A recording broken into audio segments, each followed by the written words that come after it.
History can often be a very big and intimidating subject, so this channel will keep it simple, easy to understand, and be a place for everyone to learn.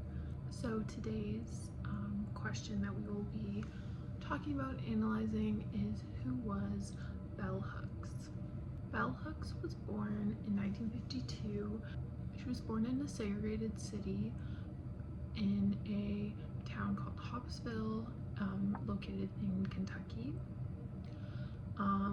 Even at a young age, she showed interest in poetry. She had people noted and sensed in her this sense of defiance, but really what it was is that she was just able to stand up for herself, speak up for what she believed in. I also did this because she was just in general not afraid to speak her mind, especially even to adults of authority, and this kind of gave a preview into who she would end up being later in life. Her mom was a stay-at-home mom and her dad worked as a janitor. The name Bell Hooks was actually her grandmother's name. Her grandmother also had a reputation for being outspoken, and so when she got more into writing, she decided to change her written name to Bell Hooks.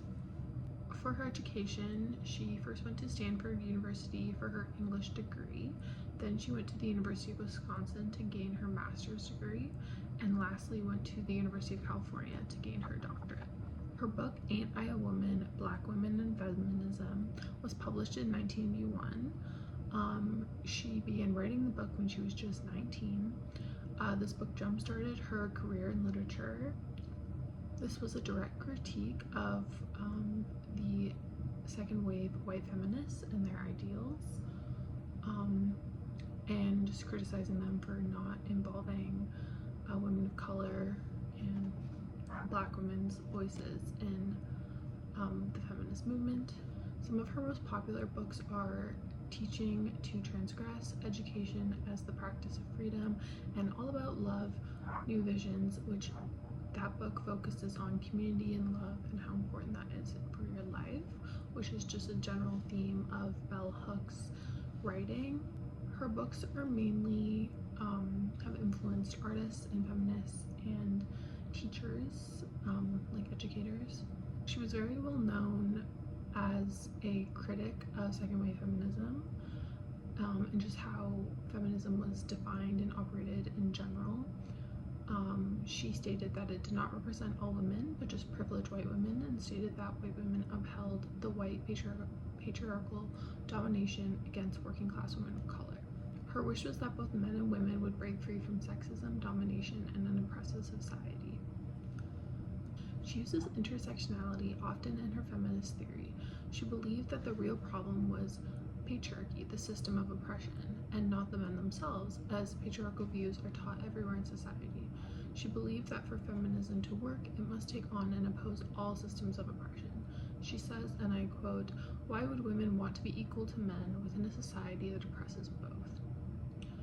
So she's looking at it from a way bigger scale than a lot of other feminists of her time. And I think this is a lot of new ideas and just very unique to her, and just shows what a visionary and intelligent person that she was. In her career, she published over 70 pieces of work. Her work included many books, but also included children's books and films. She was also very against capitalism, as capitalism also often has hierarchical structures and they take advantage of the lower class labor force. She also won the National Book Award for Fiction and the Pulitzer Prize for Poetry. Focusing back on the love theme, in her book Feminism is for Everybody, she states, whenever domination is present, love is lacking. So her main focus was that we want to dismantle every oppressive system in the world, otherwise they all interconnect together, because again, she uses intersectionality in her theory. A couple things that stand out to me about her career is that she made academia a safer space for Black women. She fought for anti-racism in all of her books. Her ideals have influenced many people and still largely are popular in a lot of progressive spaces. She also was an environmentalist, an advocate for children's rights, an LGBTQ ally, and an ally to disability rights communities. Overall, I still think Bell Hooks was extremely ahead of her time and extremely ahead of the time we're in right now. Like, sadly, she has passed away in 2021.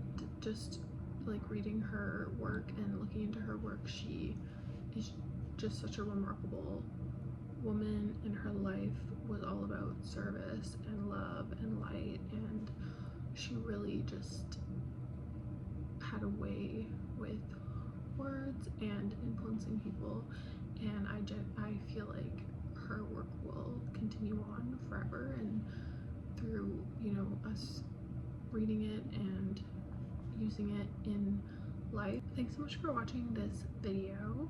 I hope you enjoyed. I hope this video influenced you to read a Bell Hooks book and look into her, because she is just absolutely amazing, and I loved reading about her life and her work. I have more videos like this on my channel focusing on third wave feminism, which ties right into Bell Hooks because a lot of her work was work that inspired the third wave feminism movement. So diving deeper into that, I have a video on that if you want to check that out. Thanks so much for watching. Please like, comment, and subscribe, and share this video with your friends, and I hope you have a good rest of your day.